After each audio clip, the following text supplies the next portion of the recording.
और प्रधानमंत्री मोदी ने अपने आवास पर जम्मू कश्मीर के 250 छात्रों से मुलाकात की है। वतन को जानो कार्यक्रम के तहत जम्मू कश्मीर के छात्र देश से अलग अलग हिस्सों में भ्रमण कर रहे हैं और प्रधानमंत्री मोदी ने छात्रों के मुलाकात के दौरान के उनके दौरे के बारे में जानकारी ली। ये छात्र जयपुर, अजमेर और दिल्ली के अलग प्रसिद्ध स्थानों का दौरा कर चुके हैं। तस्वीरें हम आपको दिखा रहे हैं। जम्मू कश्मीर के छात्रों से प्रधानमंत्री नरेंद्र मोदी ने मुलाकात की है, बच्चों के संवाद किया है। ये बच्चे अलग अलग इलाकों में देश का दौरा कर रहे हैं और इनकी तादाद करीब 250 है, जिनसे प्रधानमंत्री ने मुलाकात की है, उनसे संवाद किया है, उनसे बातचीत की है।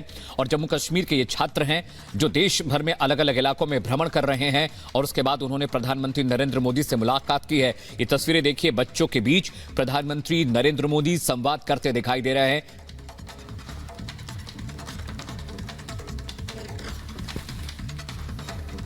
और एलएसी पर भारत के जाबाजों से चोट खाया चीन नई नई साजिशें रच रहा है। वो आतंक परस्त पाकिस्तान के आसीन में पल रहे आतंकवादी संगठनों को फंड दे रहा है, लेकिन आतंक को देश की धरती से मिटाने में लगी भारतीय सेना आतंक की बिसात पर खेली जा रही हर चाल को समझ रही है। सेना ऑपरेशन क्लीन के जरिए पूरे आतंकी नेटवर्क को खत्म करने में लगी है।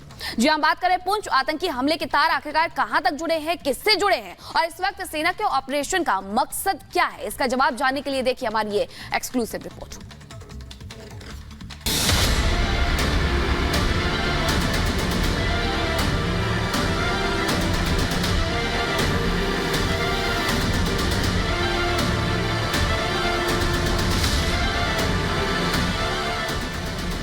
दिसंबर को जम्मू कश्मीर के पुंछ जिले में हुए आतंकी हमले के बाद से शुरू हुआ सेना का ऑपरेशन क्लीन चौथे दिन भी जारी है। सेना का एक बड़ा दस्ता जम्मू कश्मीर के राजौरी और पुंछ से सटे जंगलों में आतंकियों की सफाई में पूरी ताकत के साथ जुटा है। इस बार सेना का बस एक ही मकसद है, आतंकियों को ढूंढो और उन्हें मौत के घाट उतार दो।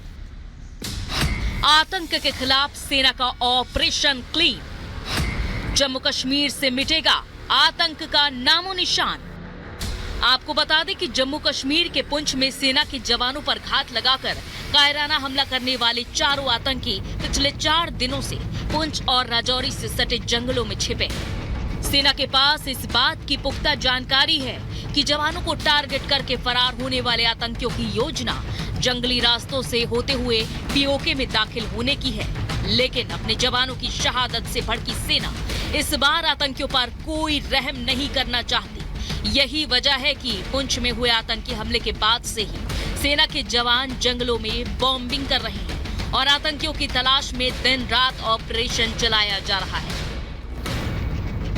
जानकारी के मुताबिक इस ऑपरेशन में सेना के निशाने पर पुंछ आतंकी हमले के जिम्मेदार 4 आतंकी तो हैं ही, साथ ही जंगलों में ठिकाना बनाए वो 25 से 30 आतंकी भी हैं, जिनका इरादा घाटी को भविष्य में आतंकी घटनाओं से हर्राना है। भारतीय सेना, जम्मू कश्मीर पुलिस, सीआरपीएफ और अर्धसैनिक बलों का बड़े ऑपरेशन लगातार जारी है और इस वक्त जब हम बात कर रहे हैं तो उन जंगलों का चप्पा चप्पा खंगाला जा रहा है। चाहे भाटा दुनिया की बात की जाए, चवरेड़ की बात की जाए, डेरा की गली की बात की जाए या बिम्बर गली की बात की जाए, हर जगह सघन तलाशी अभियान जारी है और सुरक्षा बलों की कोशिश है कि जल्द से जल्द पाकिस्तानी आतंकियों को मार गिराया जाए। सेना से मिली जानकारी के मुताबिक करीब 187 किलोमीटर तक फैले घने जंगलों में छिपे ये चारों आतंकी जैश से ताल्लुक रखते हैं और इन सभी की ट्रेनिंग आईएसआई की खतरनाक आतंकी कैंप में हुई है। लेकिन सबसे ज्यादा जो सवाल सेना को परेशान कर रहा है वो ये है कि क्या कहीं पुंछ आतंकी हमले के जिम्मेदार आतंकी भी उसी आतंकी टोले के दहशतगर्द तो नहीं जो इस वक्त पुंछ और राजौरी से सटे घने जंगलों को अपना ठिकाना बनाए हैं। साथ ही कहीं घाटी में अचानक एक्टिव हुए आतंकियों के पीछे ड्रैगन का हाथ तो नहीं।